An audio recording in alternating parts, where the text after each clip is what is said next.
माझे वडील सकाळपासून इथे बसले आहेत. त्यांना पाठिंबा देण्यासाठी आम्ही इथे आलोय.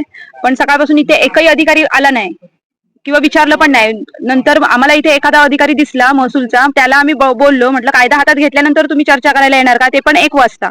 तोपर्यंत एकही अधिकारी आला नव्हता. तेव्हा ते लोक नंतर गेले आणि नंतर त्यांनी 1च्या नंतर आम्हाला लेटर आणून दिलं की तुम्ही उपोषण मागे घ्या म्हणून.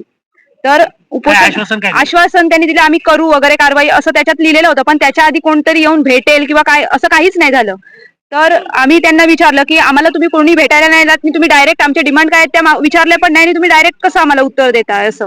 तर आम्ही ते लेटर घेतले नाही. आम्ही सांगितलं की आम्हाला मॅडमशी बोलू द्या ना या विषयावरती, किंवा आम्ही हे करतो. तर अजूनपर्यंत काय कोणाशीच भेट वगैरे झालेली नाही या संदर्भात आणि हे नाही झालंय असं. आता ह्यांना बीपीचा शुगरचा वगैरे त्रास आहे, पण तसेही अजून सकाळपासून अधिकारी म्हणजे आता ह्यांना आता त्रास काय आहे कोणीच नाही आलंय इकडे, म्हणजे त्यांना काय पडलेलीच नाहीये या गोष्टीची.